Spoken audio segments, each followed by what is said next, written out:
인천 영상교로 운영하는 신목사입니다. 오늘은 성령 내주 기도와 ESP 기도가 무엇인지 말씀드릴게요. 먼저 성령 내주 기도는 말 그대로 성령이 내주하시기를 간절히 원하는 마음으로 하나님의 이름을 부르고 그분이 자신 안에 들어오셔서 다스리시고 통치하시기를 구하는 기도입니다. 현대교회는 3분짜리 영접기도에 아멘하면 성령이 자동적으로 들어오신다고 가르치고 있지만 사실 그런 방식은 성경적이 아니며 성령이 들어오신 증거나 변화, 능력과 열매도 없이 무능하고 무기력하게 신앙행위를 반복하는 그런 종교주의자들을 만드는 그런 신앙 방식일 뿐입니다. 그러나 내가 거기서 내 하나님 여호와를 찾게 되리니 만일 마음을 다하고 뜻을 다하여 그를 찾으면 만나리라. 신명기 4장 29절 말씀이죠. 너희가 온 마음으로 나를 구하며 나를 찾을 것이요 나를 만나리라. 에레미야 29장 13절 말씀입니다. 나를 사랑하는 자들이 나의 사랑을 입으며 나를 간절히 찾는 자가 나를 만날 것이니라. 잠언 8장 17절 말씀이에요. 하나님을 구하는 기도는 믿음의 조상 아브라함과 이삭, 야곱과 야곱 나중에 이스라엘이 12지파의 우두머리가 된 그의 아들들에게 전수된 기도 방식입니다. 그래서 이스라엘 백성들은 하나님의 이름을 전심으로 부르며 그의 통치를 간구하는 기도를 통해 하나님을 만났던 것이죠. 그러나 이스라엘 백성은 하나님을 부르는 기도를 잊어버렸으며 그렇게 세월이 흐르고 예수님께서 이 땅에 오셨습니다. 그리고 예수님은 십자가에서 보혈을 흘려주심으로 부활 승천하시면서 성령을 보내줄 것을 약속하셨죠. 내가 너희에게 실상을 말하노니 내가 떠나가는 것이 너희에게 유익이라. 내가 떠나가지 아니하면 보혜사가 너희에게 오시지 아니할 것이요 가면 내가 그를 너희에게 보내리니 그가 와서 죄에 대하여 의에 대하여 심판에 대하여 세상을 책망하시리라. 요한복음 16장 7절에서 9절 말씀입니다. 이렇게 성령은 3분짜리 영접기도로 우리에게 오시는 분이 아니라 전심으로 그분의 이름을 부르고 간절히 구해야 들어오시죠. 예수님과 동고동락하던 12제자들도 신앙 고백을 했지만 예수님께서 십자가에 돌아가시자 뿔뿔이 도망치지 않았습니까? 그래서 예수님께서 다시 부활하셔서 승천하시기 전에 예루살렘을 떠나지 말고 하나님이 약속하신 성령을 기다리라는 명령에 따라 마가의 다락방에서 전심으로 성령을 구하는 기도를 통해 6월절 성령 강림 사건이 생긴 이유이죠. 그래서 그 이후에 사도들은 새로 입교한 교인들에게 이 성령이 내주하는 기도를 가르치고 계속 전수해 나갔죠.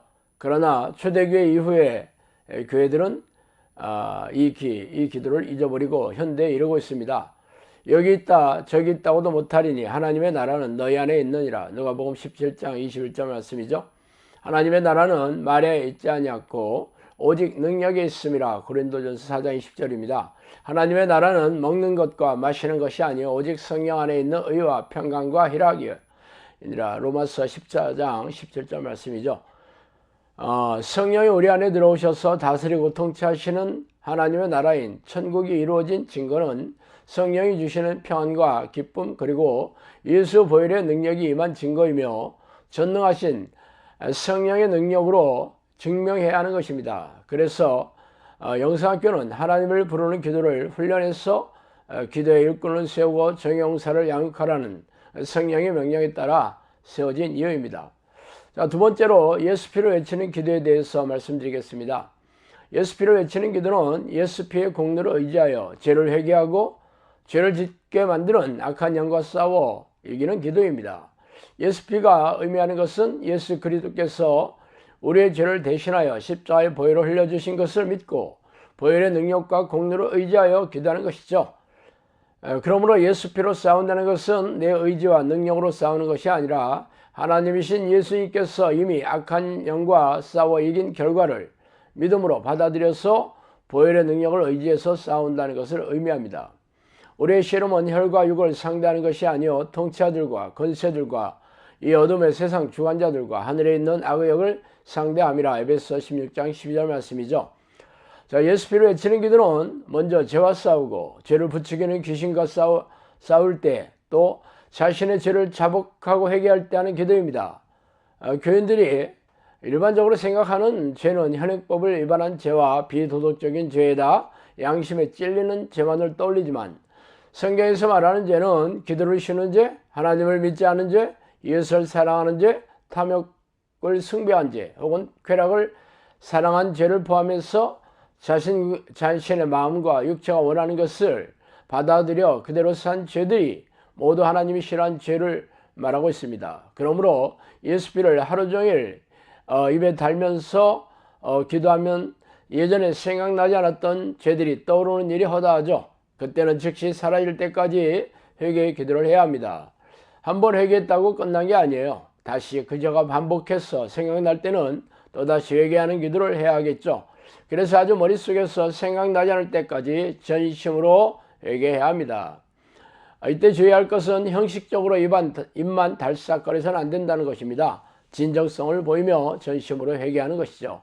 그리고 이미 회개 기도로 했는데 다시 하는 것은 믿음이 없다는 생각은 악한 영이 넣어주는 생각임을 잊지 말아야 해요. 전심으로 회개했는지의 여부는 하나님이 인정해 주셔야 합니다. 그러므로 제가 생각나지 않을 때까지 기도해야 되겠죠. 이렇게 예수비는 기독교의 신에게 하는 특정한 주문이 아니라 예수님이 십자가에 흘리신 보혈의 공로를 인해 우리의 죄가 용서받았으며 죄와 싸워 이길 수 있는 능력을 공급받는 것입니다. 그러므로 성령이 우리 안에 들어오셔서 보혈의 능력을 가슴에 새겨 주실 때까지 쉬지 않고 전심으로 예수비를 외치는 기도를 해야 될 것입니다.